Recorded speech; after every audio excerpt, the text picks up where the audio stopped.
Hi, ik ben Tom Lassing, beursbox.nl. Ik ga het hebben over de politieke situatie in de Verenigde Staten. Gisteren is Mike Johnson herkozen als speaker van het congres. En dat is niet zonder een zekere oppositie gegaan. Een week geleden hebben we gezien dat 38 MAGA-congresleden tegen de uitbreiding van het budget stemden. Er was een behoorlijke oppositie en er was ook niets tegen te doen. Gisteren zagen we dat er 9 congresleden tegen Mike Johnson stemden.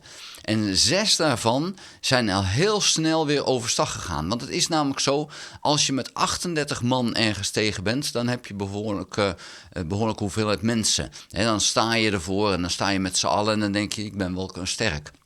Als je met 9 man staat, dan sta je met een heel klein clubje. En 6 daarvan, die zijn direct onder de druk bezweken. En welke druk was er? Nou, president Trump, althans de komende president Trump, die heeft gebeld.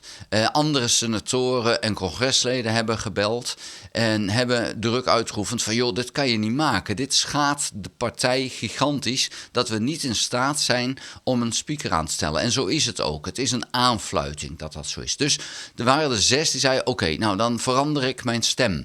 Toen was er nog altijd 2 te weinig om verkozen te worden. Dus er waren 3 tegenstemmers en 2 daarvan moesten om. En dan zou Mike Johnson alsnog gekozen worden.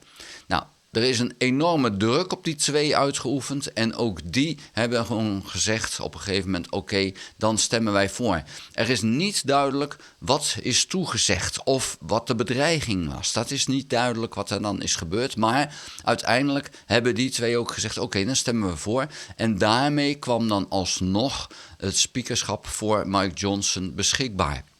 Dat is 1 onderwerp. Het tweede onderwerp is, Donald Trump is eigenlijk al schuldig bevonden op 34 zaken. 34 aanklachten waarop hij schuldig is bevonden. Maar hij is nooit veroordeeld. Hij is nog steeds geen veroordeelde crimineel. Dat gaat 10 januari gebeuren.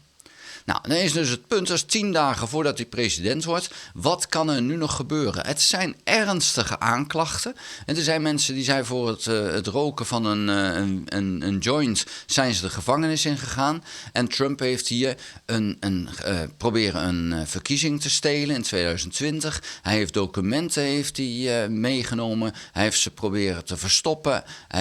Van alles en nog wat, heel ernstig. Daar had hij eigenlijk nooit president op mogen worden. Hij had veroordeeld moeten worden en een jarenlange gevangenisstraf moeten krijgen. Is niet gebeurd.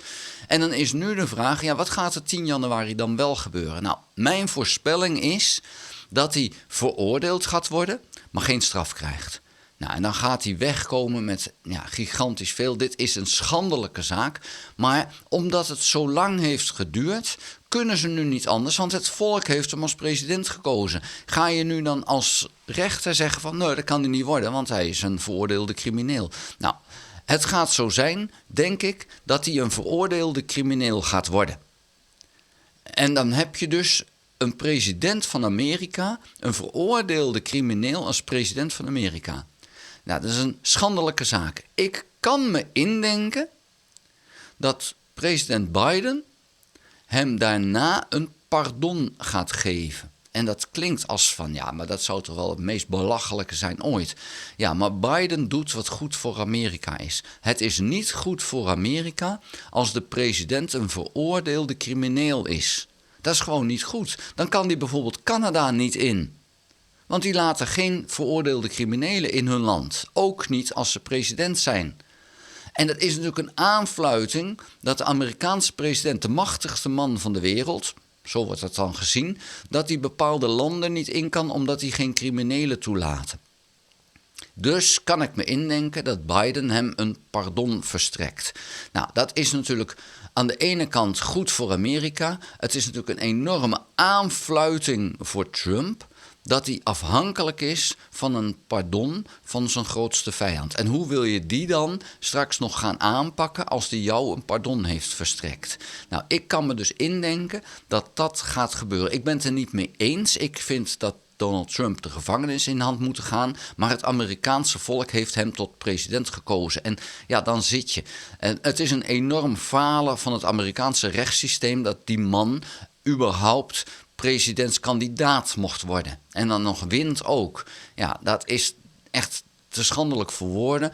Maar ik denk dat je moet kiezen voor Amerika. En dat dat zo dus gaat gebeuren. Maar we zullen dat zien. Het zou mijn insteek wel uiteindelijk zijn als je het goed voor je land wil doen. Dat is dus eventjes ook het punt. Waar sta je? Denk je van, krijg de kleren maar en gooit er maar in de shit? Of wil je toch dat de standing van Amerika er goed staat? Nou, dat zullen we allemaal moeten afwachten. Er zijn dus 2 dingen die van belang zijn. Wat gaat de rechter doen met de veroordeling? Nou, wat ik al zei, ik denk een veroordeling zonder straf. En wat gaat Biden in zijn laatste dagen nog doen? Gaat hij daadwerkelijk een pardon verlenen? We zullen dat gaan zien. Vond je de video interessant? Geef een duim. Heb je nog geen abonnement op dit kanaal? Abonneer je dan. Druk dan ook op het belletje. Krijg je notificatie als ik een volgende video gemaakt heb. Ga ook naar www.beursbox.nl. Schrijf daarin op de gratis nieuwsbrief. Dank voor het kijken. Houdoe.